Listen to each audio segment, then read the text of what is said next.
Perang Dunia Kedua adalah pertempuran terbesar dan paling mematikan dalam sejarah umat manusia.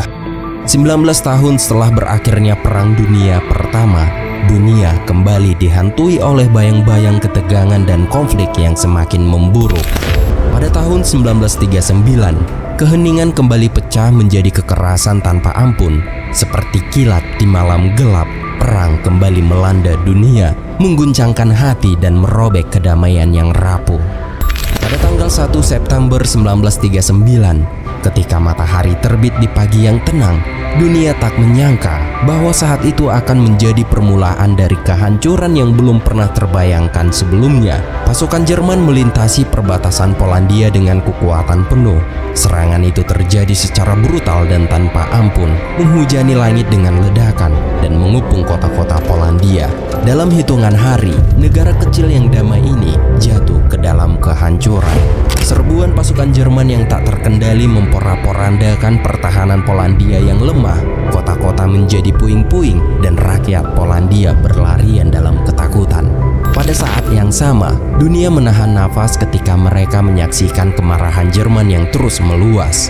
Berita penyerangan itu pun menyebar dengan cepat ke seluruh dunia, dan pada tanggal 3 September 1939, Britania Raya dan Perancis sebagai sekutu Polandia memutuskan bahwa mereka tidak bisa lagi berdiam diri. Mereka menyatakan perang terhadap Jerman yang telah menciptakan badai yang tak terelakkan. Namun yang tidak mereka ketahui adalah serangan ke Polandia hanya permulaan dari gelombang kehancuran yang akan menyapu seluruh dunia. Dan inilah kisah kelam sejarah Perang Dunia Kedua.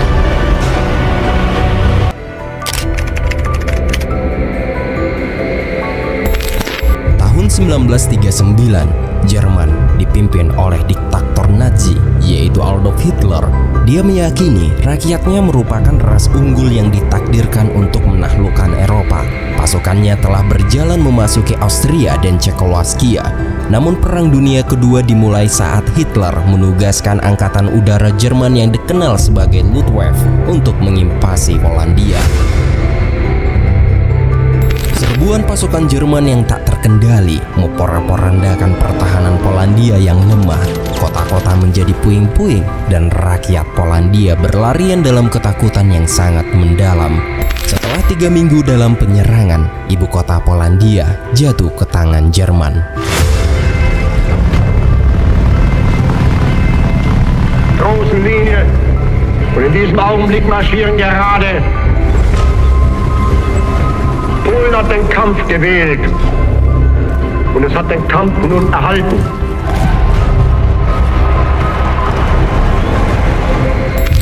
Setelah Jerman berhasil menduduki Polandia, teror pun dimulai. Pasukan Jerman menangkap rabi ortodoks, kemudian mengikatnya di atap sinagoge kayu dan membakarnya hidup-hidup. Dan pasukan Jerman hanya menentukan kapan mereka akan membunuh semua warga Polandia. Sehingga satu-satunya pilihan yang tersisa bagi para penduduk adalah membela diri dan melindungi keluarga mereka sebisa mungkin. Walaupun secara perlahan-lahan semua pembantaian itu terjadi. I remember seeing the dead horses and the ruined buildings. My mother burst crying and she threw up when she saw everything that was happening. It was just such a shock. We were simply overwhelmed by the German military might. It was a feeling of being in a trap. There was no way out. The Germans started the terror immediately. They brought in the Orthodox rabbi and tied him up to the roof of the wooden synagogue and started a fire, and they all died right in front of my eyes. Setelah menduduki Polandia, Hitler hendak membentuk kekaisaran Jerman dengan menginvasi negara-negara timur. Namun Inggris Raya dan Perancis memiliki pakta dengan Polandia, sehingga Inggris Raya dan Perancis menyatakan perang dengan Jerman. Just to bring you up to date on the news of Europe, if you are just turning on your radios, Great Britain is now at war with Germany. Setelah menyatakan perang dengan Jerman, anak-anak di Paris dan London diamankan ke perdesaan. Lalu Perancis dan Inggris meminta bantuan pasukan kolonial mereka dari Asia dan Afrika. En monde de maîtres et d'esclaves, nous avons à sauver la liberté et la dignité humaine. Pasukan sekutu menyebar di sepanjang garis Maginot, sebuah rangkaian bunker dengan benteng di sepanjang perbatasan Jerman. Selama 8 bulan, kedua kubu saling mengawasi dari sisi berseberangan.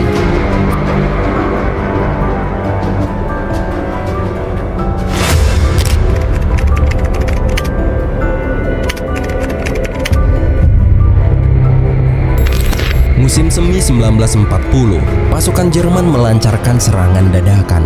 Mereka mengintari garis Maginot dan melewati hutan Ardennes.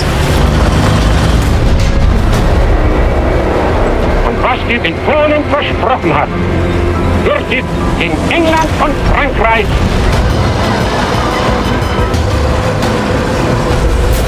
Wir haben jetzt ja schon nach Polen gegangen und ich wollte unbedingt doch was erleben. Ne? Ich war begeistert.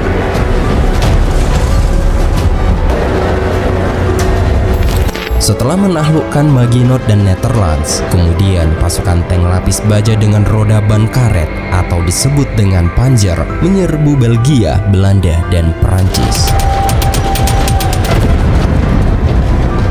Wieder ging es weiter und wir haben uns schon gewundert, dass also da kaum Gegenwehr ist. Mengetahui penyerbuan itu, pasukan Inggris mengerahkan beberapa kendaraan lapis baja yang sangat usang. Namun kendaraan itu tak kuat untuk berhadapan dengan serangan tank lapis baja milik pasukan Jerman. Hanya sekali tembakan, tank lapis baja pasukan Inggris langsung hancur. Mengetahui kekuatan pasukan Panzer, pasukan Inggris bergerak mundur ke pantai Dunkirk dan mereka terpojok oleh pasukan Jerman.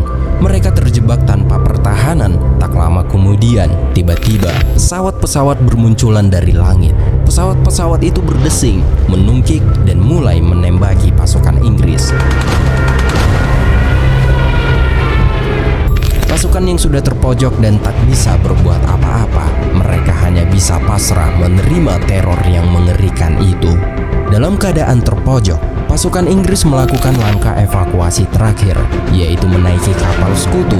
Namun pesawat-pesawat itu melakukan serangan terbang rendah dan mulai melakukan serangan brutal dan menghancurkan kapal rumah sakit sekutu. Near Dunkirk this evening, Allied troops are being deliberately machine-gunned and slaughtered by low-flying aircraft. Allied hospital ships have been attacked. You're up to your neck. Dead bodies. The slaughter. Evakuasi Dunkirk, kurang lebih 338.000 pasukan sekutu berhasil dievakuasi dari pantai Dunkirk. Dari jumlah tersebut, sekitar 198.000 diantaranya adalah pasukan Inggris dan sisanya terdiri dari pasukan Perancis, Belgia, dan sejumlah kecil pasukan dari negara lain yang terlibat dalam konflik.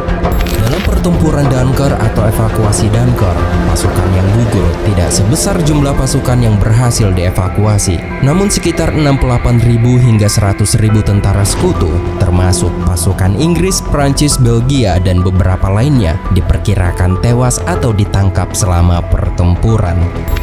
Selama beberapa minggu berperang, pasukan Jerman membunuh atau menangkap lebih dari 2 juta pasukan sekutu. Dalam 21 hari, pasukan Nazi berhasil kuasai Prancis dan memasuki Paris, dan Prancis mulai menyatakan menyerah ke pihak Jerman. France has surrendered. Kemudian di Berlin, Hitler disambut sebagai bak pahlawan.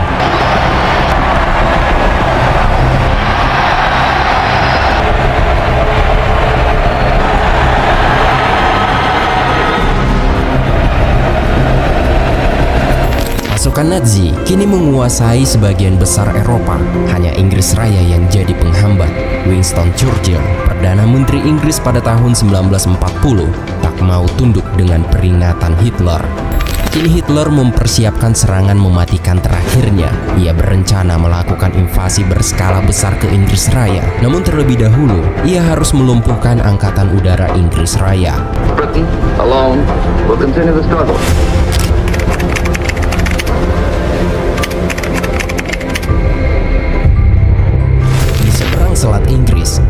pilot Jerman berkumpul untuk arahan terakhir.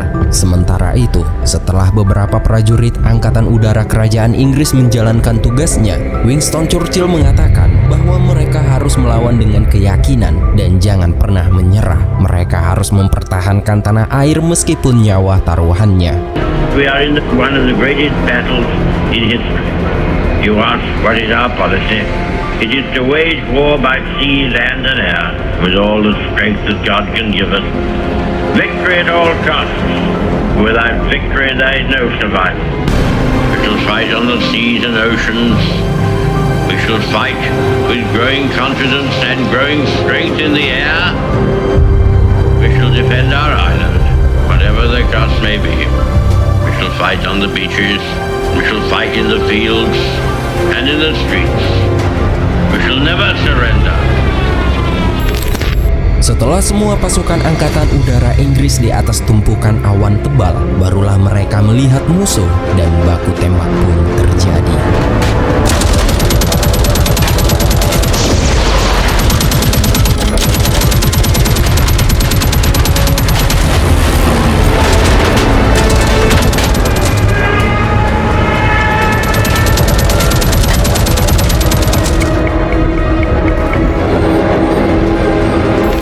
Pertempuran Angkatan Udara ini pun berlangsung selama 12 minggu dan pada akhirnya di bulan September sebanyak 1.600 pesawat Jerman ditembak jatuh. Akibat banyaknya korban dari pihak Jerman berjatuhan, seluruh misi harus dibatalkan dan pertempuran Inggris Raya pun berakhir dan untuk saat ini Inggris terbebas dari invasi.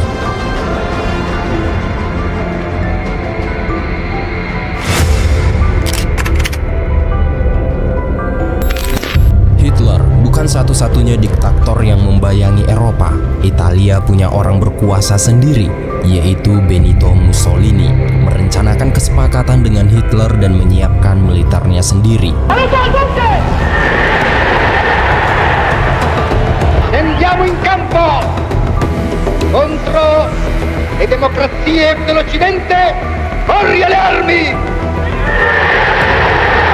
e dimostra la tua tenacia, il tuo coraggio, il tuo valore.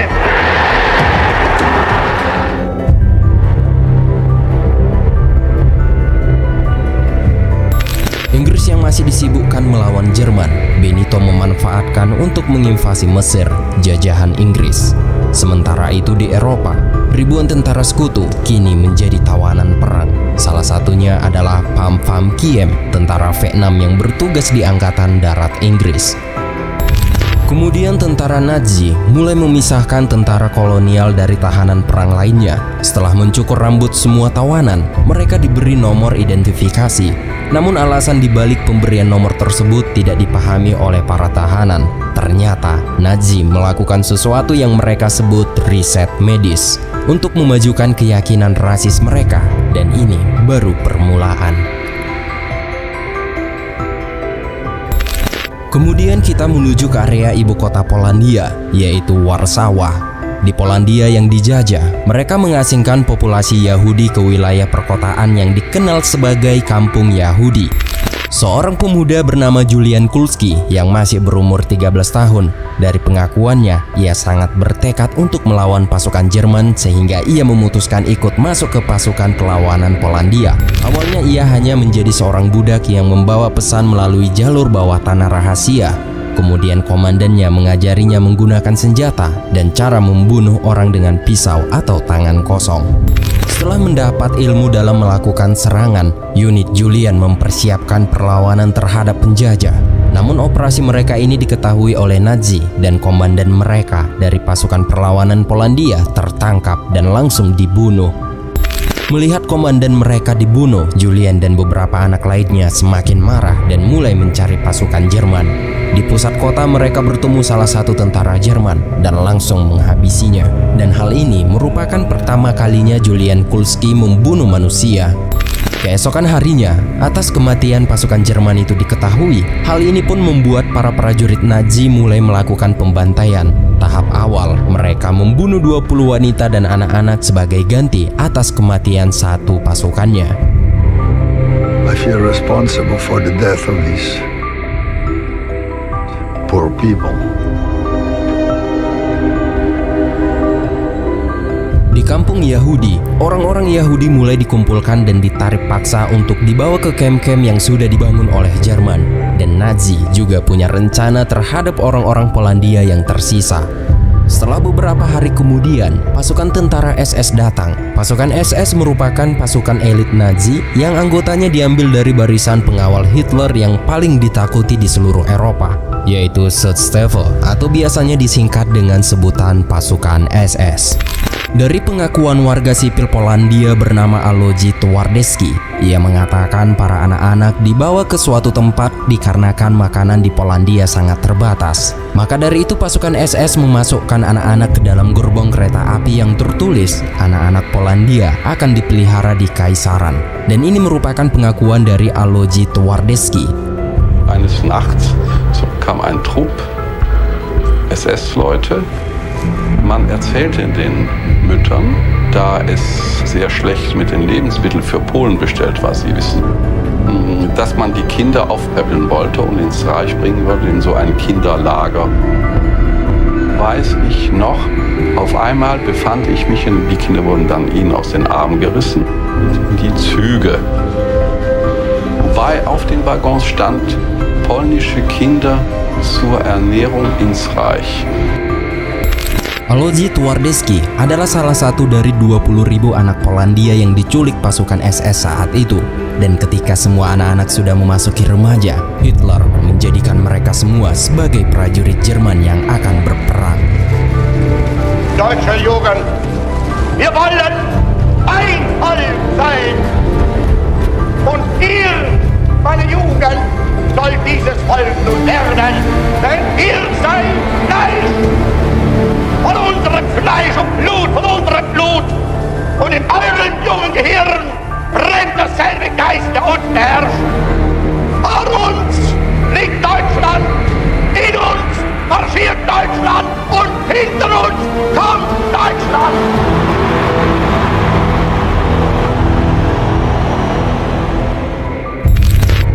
Besarnya ambisi Hitler kini sudah jelas. Dia bermimpi untuk membentuk 1000 tahun kekaisaran tanah air bagi ras unggul. Kemudian hari setelah mempersiapkan persiapan, Jerman kembali melakukan serangan ke Inggris. Dalam teror operasi militer yang baru ini, Jerman menjatuhkan bom-bom di perkotaan Inggris.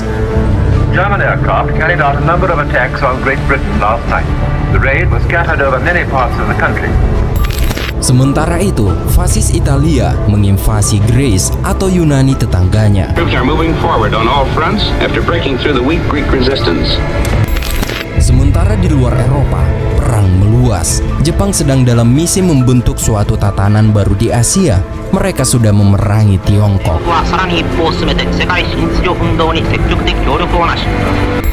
Dan kini, Nazi Jerman, fasis Italia, dan imperialis Jepang sepakat untuk bergabung membentuk aliansi baru yang tangguh, dan mereka dikenal sebagai Blok Poros. Mereka berniat menguasai dunia. Namun ada satu pihak yang perlu diperhitungkan, yaitu Uni Soviet yang memiliki pasukan terbesar di dunia. Dalam diri Joseph Stalin, ada seorang diktator yang ambisinya menyamai Hitler.